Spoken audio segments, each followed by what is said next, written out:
Bismillahirrahmanirrahim. Assalamualaikum warahmatullahi wabarakatuh. Salam sejahtera, salam Malaysia Madani, salam UiTM di hatiku. Syukur kehadrat ilahi kerana dengan izin dan limpah kurnianya diberikan kita kesihatan tubuh badan, ketegasan akal, ruang dan kesempatan dapatlah kita berkumpul secara dalam talian sepanjang minggu ini di UiTM Cawangan Perak, Kampus Seri Iskandar dan Kampus Tapah. Pertamanya, saya ingin mengucapkan selamat Hari Raya Aidilfitri 1447 Hijrah dan selamat datang kepada semua mahasiswa baru ke Minggu Destiny Siswa sesi Mac Ogos 2026 UiTM Cawangan Perak. Setinggi-tinggi tahniah kepada semua siswa dan siswi kerana terpilih untuk melanjutkan pelajaran di Universiti Keramat ini. Hari ini saya akan menyampaikan taklimat daripada bahagian awal pelajar. Saya Profesor Madya SR Dr. Muhammad Azam bin Zaidi selaku Timbalan Rektor Hal Ehwal Pelajar di UiTM Cawangan Perak ini. Siswa dan siswi sekalian, sebelum saya berkongsi slide yang seterusnya, eloklah dulu kepada mahasiswa-mahasiswi baru untuk mengenali di mana sejarah kitanya bermula. Jadi hari ini kita diwujudkan sebagai sebuah universiti bermula sejak 1999, tetapi sebenarnya UiTM ini telah ditubuhkan lebih awal daripada itu, iaitu sebelum merdeka, iaitu di tahun 1956 dengan dikenali sebagai Dewan Latihan Rida. Jadi dengan perjuangan pemimpin-pemimpin hebat kita ketika suatu masa dahulu, maka perkembangan ini menjadikan dari sebuah dewan latihan kepada maktab, seterusnya kepada Institut Teknologi Mara, dan akhirnya kita menjadi sebuah universiti yang paling besar, yang paling ramai dan yang paling jumlah program pengajian yang paling terbanyak di Malaysia ini. Jadi siswa-siswi seharusnya bersyukur kerana telah diberikan peluang untuk menuntut di UiTM yang serba mewah dan juga serba terkenal dari segi aspek pelbagai aspek dalam bidang kecemerlangan akademiknya.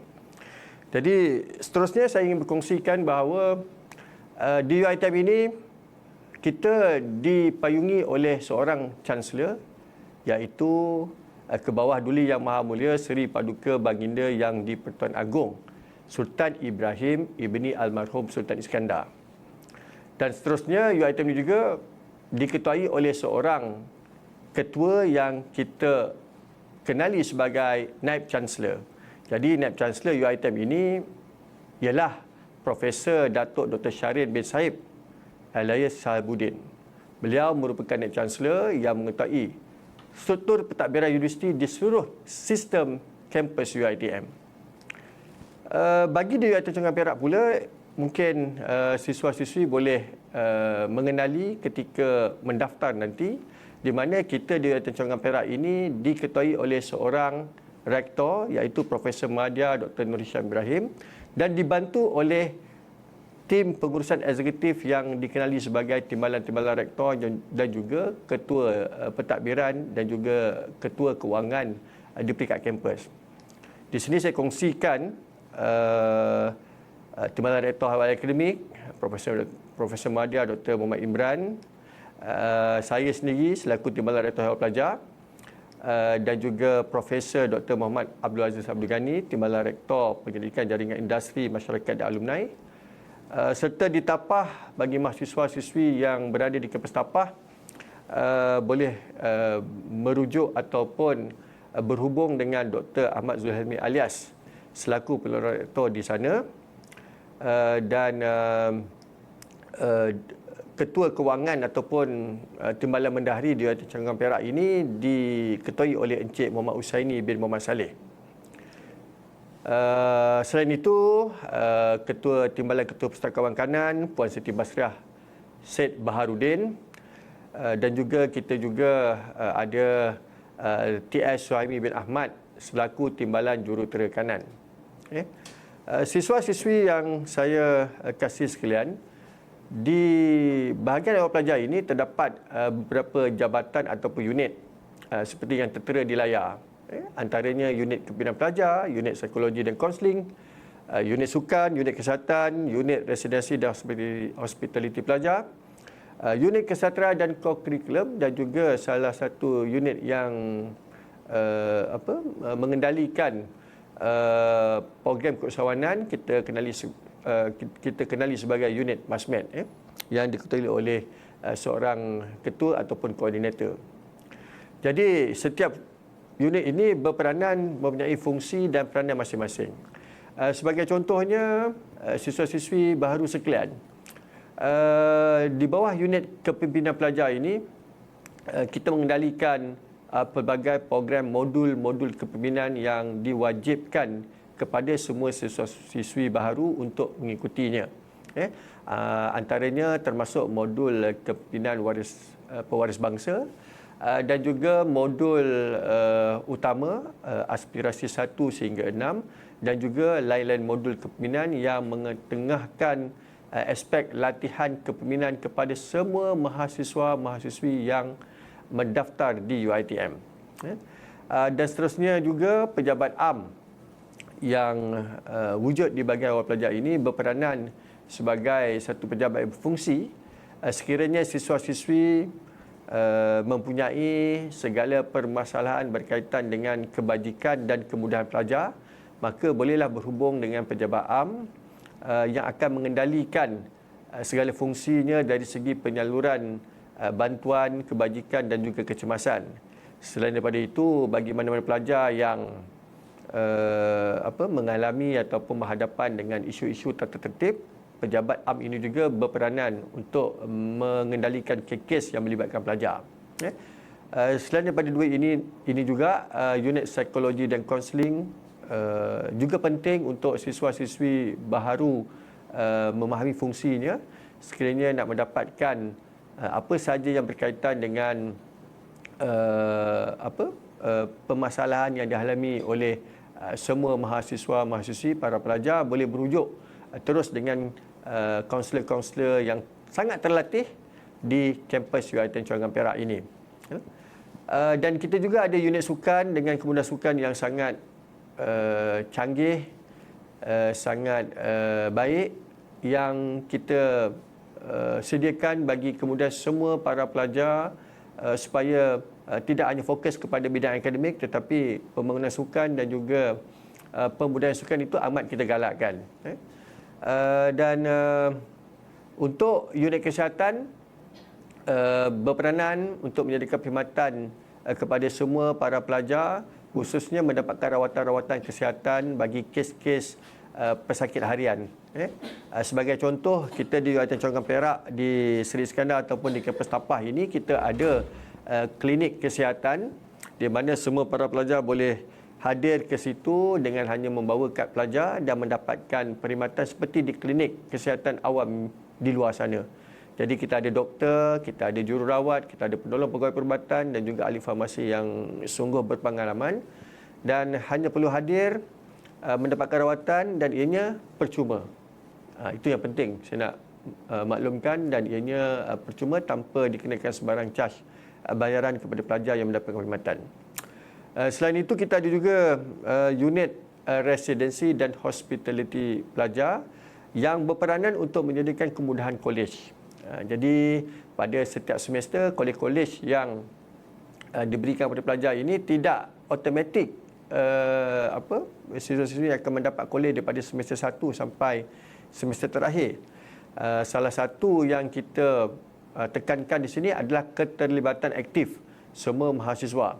Sekiranya para pelajar aktif dan mendapat poin yang tinggi dalam setiap aktiviti, maka peluang untuk mendapat kemudahan kolej pada semester yang berikutnya lebih cerah berbanding para pelajar yang hanya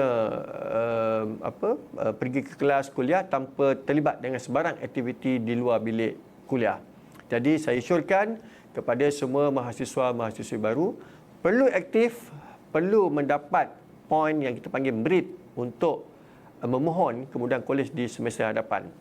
Jadi sekiranya nanti bila dah kembali semula ke ataupun melapor diri di kampus Perak ini, maka pegawai-pegawai yang berada di unit residensi dan hospitality pelajar ini akan memberi sedikit bimbingan bagaimana semua pelajar baru boleh terlibat secara aktif dalam semua aktiviti kolej, persatuan maupun sukan. Dan unit lain yang juga penting di bawah bahagian awal pelajar ini kita namakan sebagai unit kesatria dan co-curriculum. Semua pelajar baru wajib mengikuti kursus co-curriculum selama 3 semester. Semester 1, semester 2, semester 3, dan penilaian jam kredit ini akan dikira sebanyak 1 jam. Ini bermakna kursus universiti bawah co-curriculum ini adalah kursus wajib kepada semua para pelajar untuk melayakkan mahasiswa bergraduan.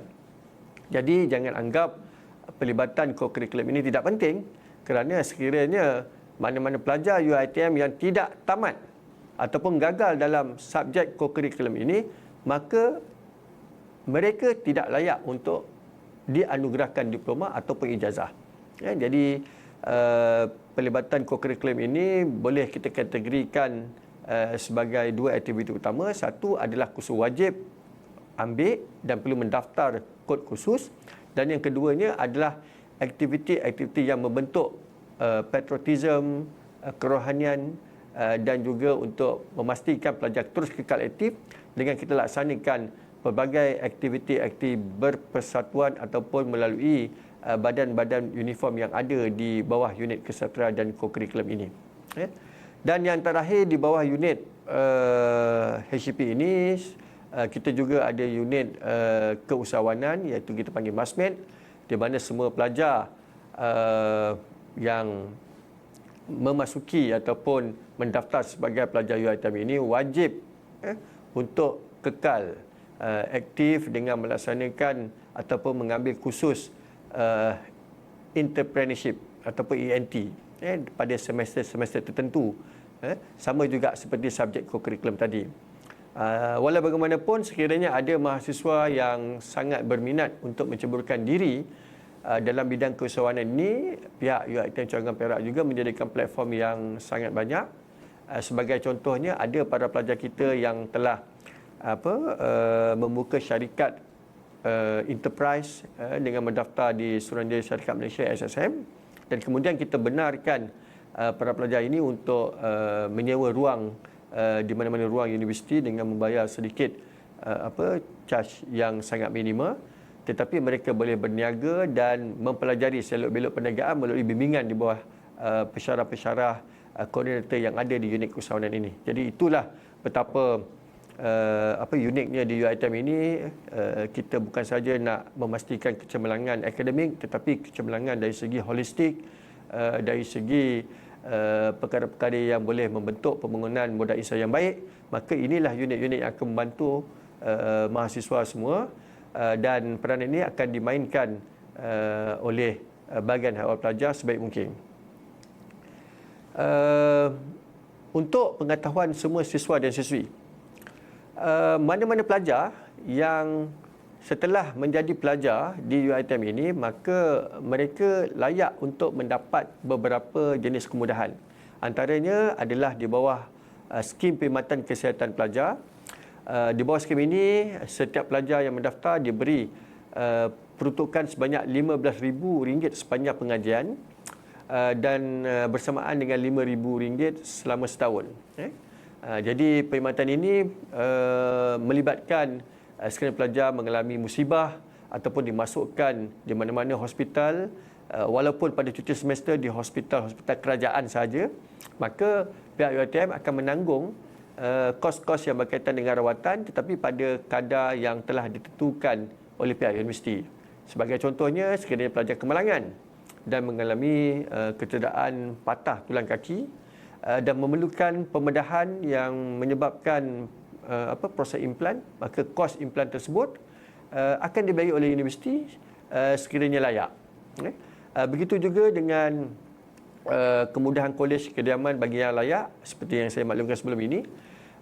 Kolej tidak semestinya automatik diperolehi oleh pelajar, maka permohonan itu perlu dibuat setiap semester dan disertakan dengan jumlah poin ataupun merit yang telah dikumpul untuk setiap satu semester.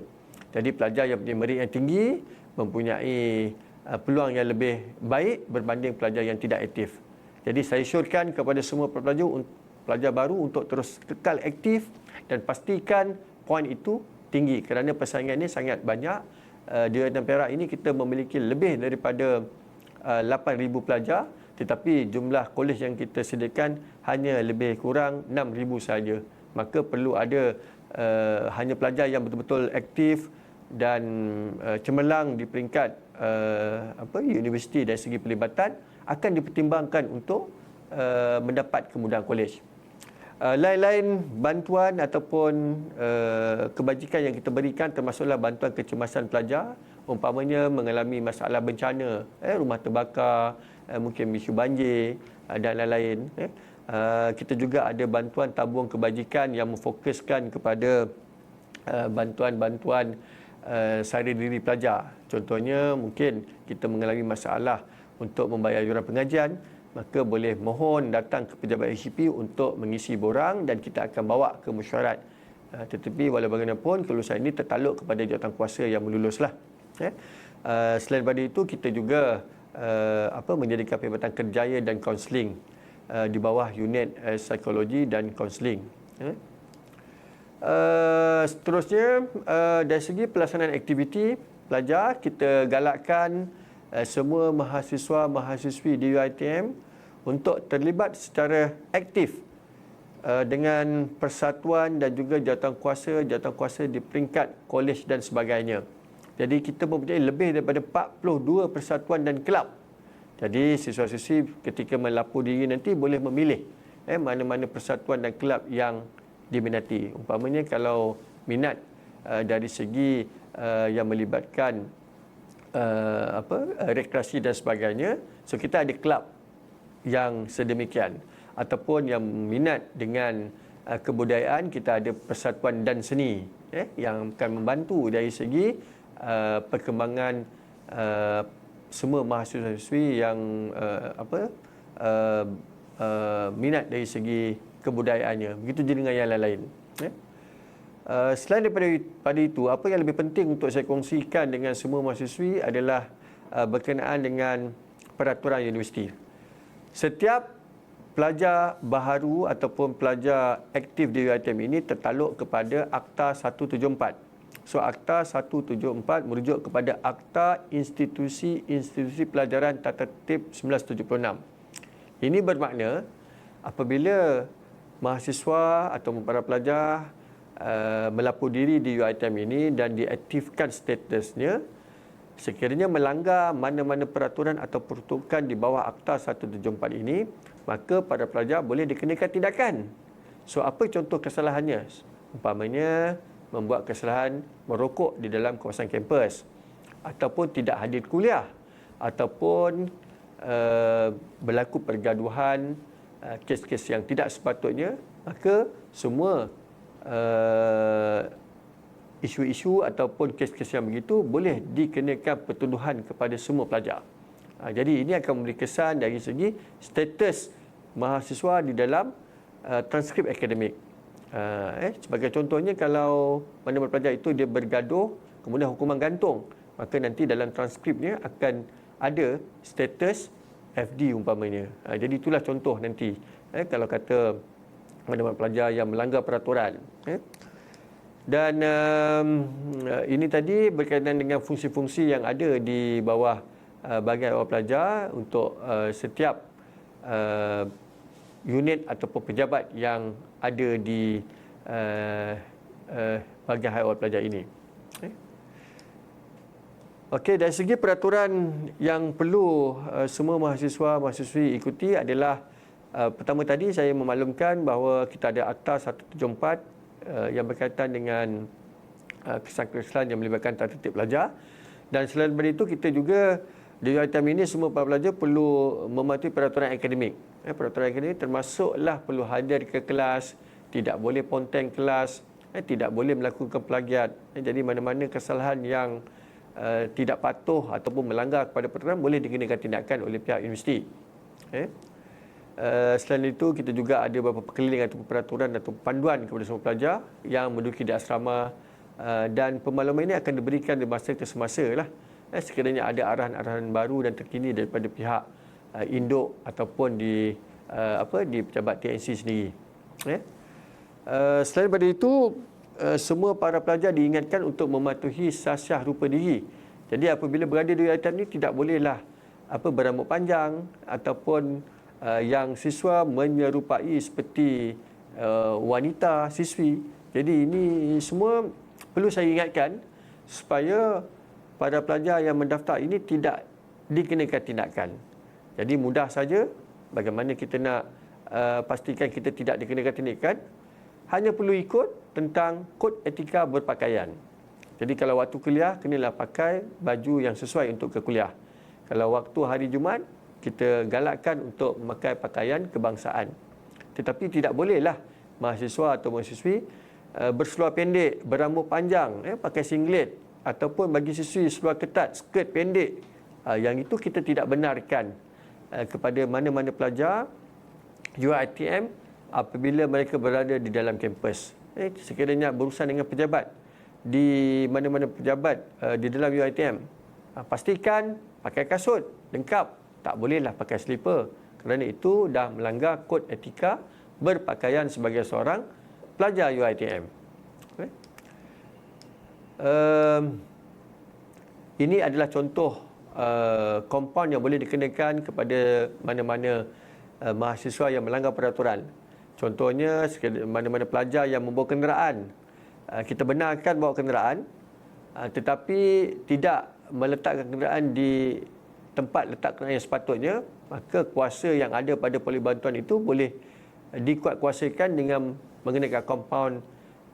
Contohnya, kalau lalu lintas boleh dikenakan sehingga RM100, ataupun kepada yang melanggar sasyah rupa diri, kita juga boleh kenakan kompaun maksimum tak melebihi RM50. Jadi begitulah peraturan-peraturan yang telah kita tetapkan. Jadi kita mohon semua mahasiswa supaya tidak melanggar peraturan-peraturan ini.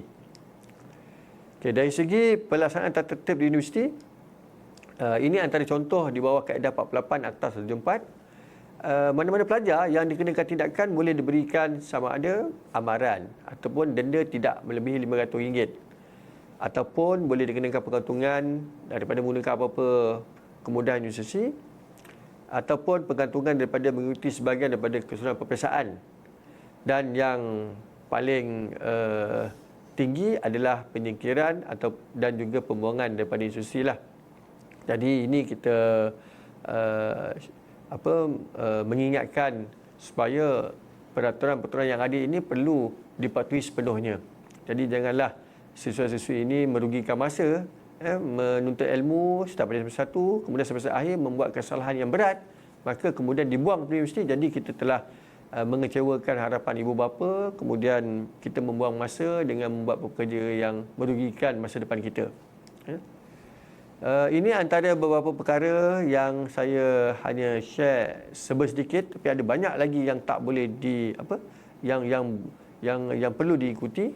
Antaranya perkara-perkara yang melibatkan aktiviti yang tidak berfaedah, berdoa-doa dan berpegangan tangan antara siswa-siswi, bergaduh, berpakaian menyerupai jantina yang berlainan. Jadi ini semua adalah dilarang sama sekali kepada semua para pelajar UiTM.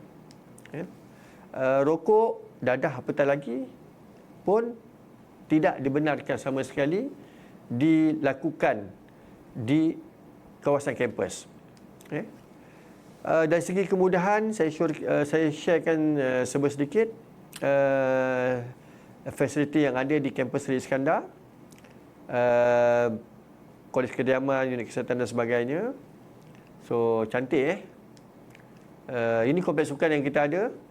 Kita ada 5 padang, jadi hari-hari boleh main bola. Kalau kata tak boleh main bola, boleh main netball. Kalau tak boleh main netball, boleh main tenis.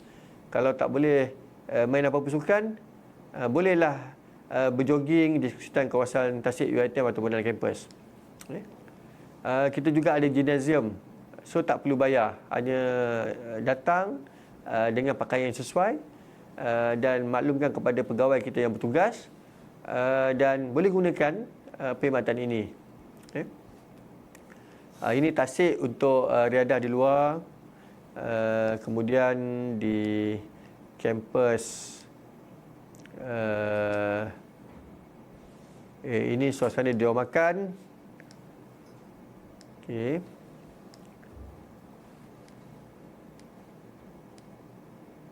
Ini antara beberapa aktiviti yang telah dianjurkan di peringkat universiti. Saya kongsikan event-event yang disertai ataupun dirasmikan oleh yang berbahagia rektor dan juga semua pelajar-pelajar yang aktif.